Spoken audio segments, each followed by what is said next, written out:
Hello, good afternoon class. Welcome to our recorded session for English for Architecture in the Faculty of Science, Universitas Ngurah Rai for the 13th module. So, as you know, the lessons is being recorded since I have another prior engagement before that I cannot skip, and I hope you understand, and I do hope that you will learn from these lessons how I can deliver you the materials for you. So our module for this week is about architecture and cultural identity. What is it? What is the importance of understanding this kind of topic? So, first of all, what is cultural identity? As you can see in the slide, cultural identity is the feeling that you are belonging to a certain groups. So, we are social and individual human being. Human is something like that, so we have the urge to be part of a group, but also maintaining our individuality. Cultural identity based on share of tradition, the group, the language, the religion, the food, or even architecture. So it is something that we have in common with other individuals, other human beings, as if we share the same tradition, as if we share the same language, faith, our likeliness of food, or even our architecture. Architecture itself is often reflects in terms of the value, the history, and belief for a society. So architecture is not only a building, but it also how you feel being a part of the society. From this definition, there are several vocabulary that we can learn. First is identity, tradition, heritage, and community. Next slide. Architecture as a cultural expression. Architecture itself, as I mentioned before, is not just a building. It also the sense of belonging and also being a part of another group. It also is a cultural expression. It is a physical representation, but it represents a society's culture. In the physical, there is this kind of building, but the building itself is representing behind it. It's cultural, its identity, and so on. For example, the society culture being based on the use of local materials or the spatial layout based on religion or belief in certain places, decoration, ornament, symbols at that building, at the architecture or direction and orientation. We are Balinese, we believe on how our building should orientate to the mountains, to Mount Agung for instance, and maybe with the sun, sunrise, and so on. There are a lot of examples globally about cultural architecture. The first I can give you is about Japanese architecture style. It's called Zen-inspired the house. Natural materials and harmony. That's the kind of vocabulary that we learn. This slide represent images of a building that is using Japanese style of architecture. One example of it is called Zen. And uniquely, the design itself, the architecture itself is not in Japan. The bottom one is in Singapore. And another example is Islamic architecture. as you can see, there are a lot of ornament, calligraphy, and we also associate Islamic architecture with sometimes with the domes, with also their decorative geometric tiles, and so on. For Indian South Asia architecture, we have vocabulary such as courtyard, Vastu Sastra, and influence of it. So this is the architecture of an India, and then of course we have Greece architecture. The new vocabulary will include column and temple, symbolizing democracy. As you can see that the example will be Parthenon in Athens, and then how they build podium, and then it being translated into a lot of House of Representatives today, like this one. And then this is where the democracy begin, the forum, and then they move it into architecture inside. Before that they're outside, and then they move it indoor. So the next topic will be the modernization and cultural identity. As I learn about decolonization, as I learn about pluriverse, I understand that modernization is not something that is a war with tradition, but modernization, if it is sometimes being left cultural identity. So many modern buildings use glass, steels, and minimal decoration, but on the contrary, traditional architecture carries a lot of spiritual meaning, historical or local meaning. So, but can both styles coexist? Yeah, I believe it can be walking side by side, both of them. It's not that modern is eliminating traditional or vice versa. The traditional is eliminating modern, but you can try to find the best on both sides and make it walk side by side, I think. In Java, we have Joglo as a sacred central space for Javanese people, for indigenous Javanese people. They have a unique style of roof, and the shape of it is representing their social status. Another traditional houses in Indonesia may be the Tongkonan from Toraja. The roof has a boat shape because they are believed they came to the island via boat. So to make them not to forget where they came from, they make their houses like a boat. And also I believe that there is one tradition that says that they will leave the earth. When they die, they will ride the boat. So to make them not forget where they came from and where they will go next. And the Tongkonan also share a family structure inside of it. This is not the real Tongkonan. This is only they don't live in this side of Tongkonan, but you can see what I mean by boat-shaped roof by this slide, right? And then we have Rumah Gadang from Minangkabau. It has a distinction of a roof also, the buffalo horn roof.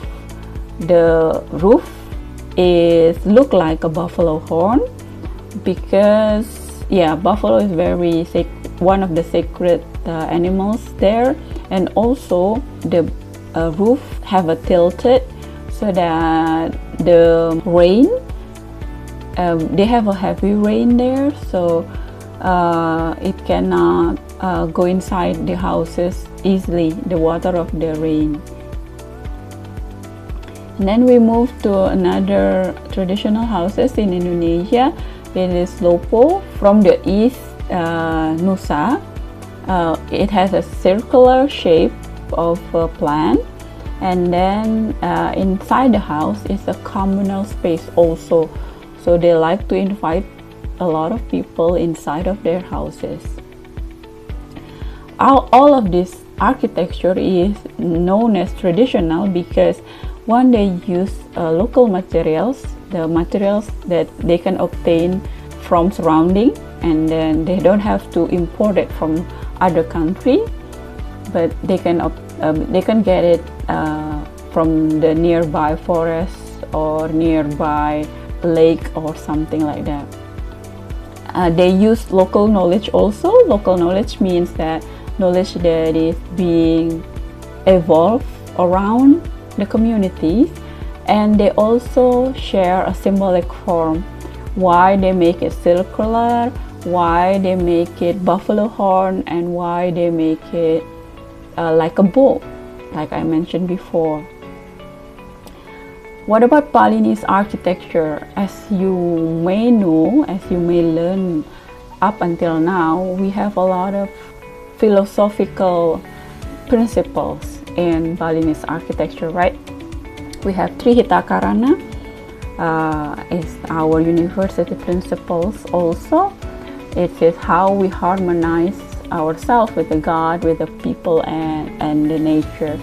We have Asta Kosala Kosali, so it's like Vastu in India or Feng Shui from China. It's about traditional special rules, where you should put the bedroom, where you should put the kitchen, and so on.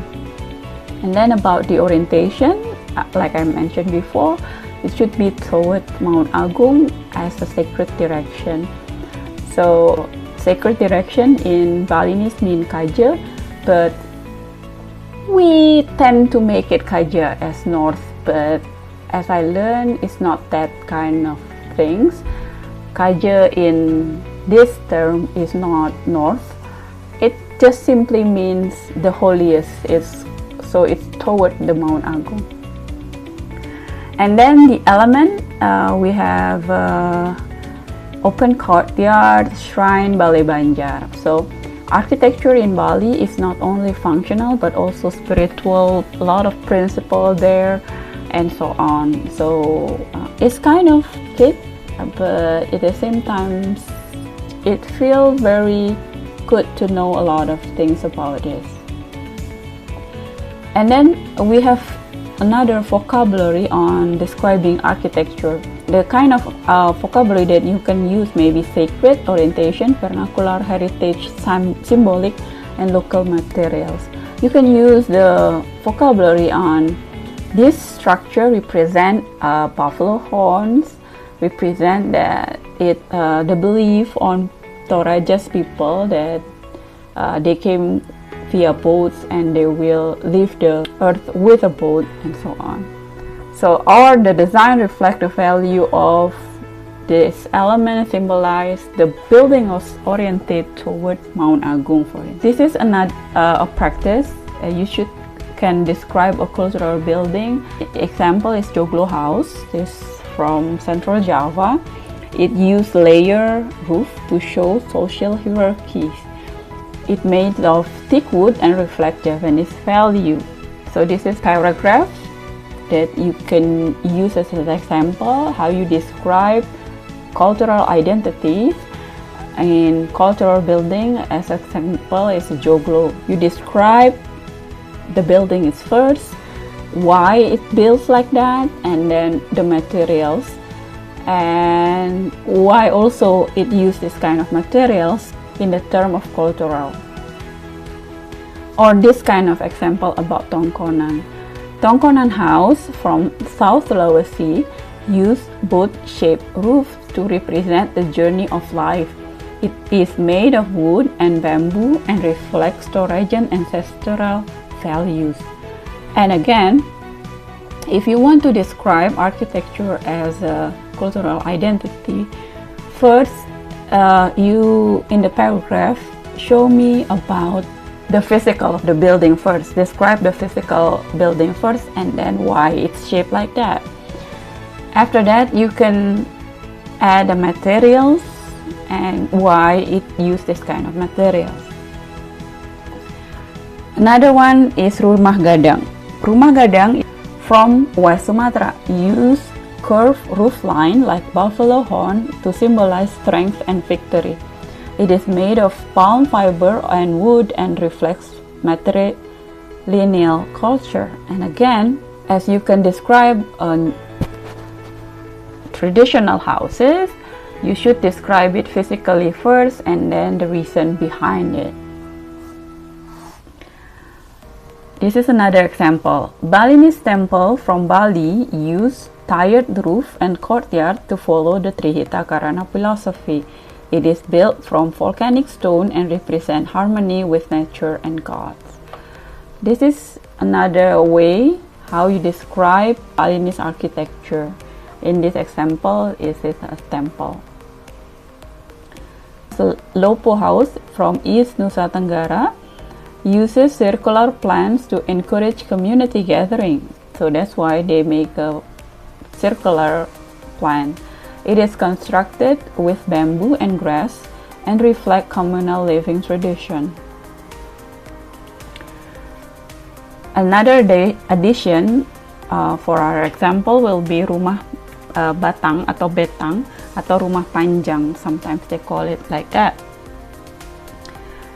Rumah betang from Kalimantan use long structure to house many families under one roof. It is made of iron wood and reflect Dayak unity and cooperation. Sasak house from Lombok use low entrance to show humility. It is made of bamboo, wood, and cow dung and reflects traditional Islamic values. Do you know humility? Humility in Indonesia, hormat, rasa hormat. So if you want to go inside their houses, you have to dug, menunduk. And do you know cow dung? It means kotoran sapi. Honai house from Papua uses thick thatched roof to protect from cold highland weather. It is made of wood and straw and reflect Papuan resilience. Badui house from Banten uses simple wooden structure without nails to show spiritual purity. It is made entirely of natural materials and reflect harmony with the environment. Purity means kesucian. Suci jadi tidak pakai paku. Rumah panggung from South Sumatra use elevated floors to avoid flood. It is made of hardwood and reflect adaptation to nature. So, what if cultural identity disappear? If city only built modern skyscraper, what happens to cultural memories? Will lose our uniqueness? Will tourism decline? Will young people forget their heritage? So, urban identity in modern cities. This is an example of cities that trying to preserve culture. I will give you example of Singapore in their Chinatown and Little India versus their glass tower. So this is the example I have told you before about the Chinatown, Little India, and their glass tower in the Singapore one. How they're trying to conserve the heritage, the architecture, but also they are trying also not to live on the past, but they're not trying to forget it, but they will move forward with it, hand to hand, walk side by side. Or this kind of example, as you know, there is this Indomaret, a modern shop that is located inside of Kraton. So in Yogyakarta, they are side by side, hand to hand with the traditional and modern lifestyle. This is what happened within Dubai right now. So we have Burj Al Palma, the island that is being built, and now this is what happened to them. They also try to protect their museum also, so that the people do not forget about the past. So our reflection for today will be: architecture is more than a shelter, it's more than a building. It carries meaning, cultural lessons behind it. It is important to you to understand the cultural identity, to help architects design with respect and with a purpose also. And the last one will be how you design something, maybe helped by English.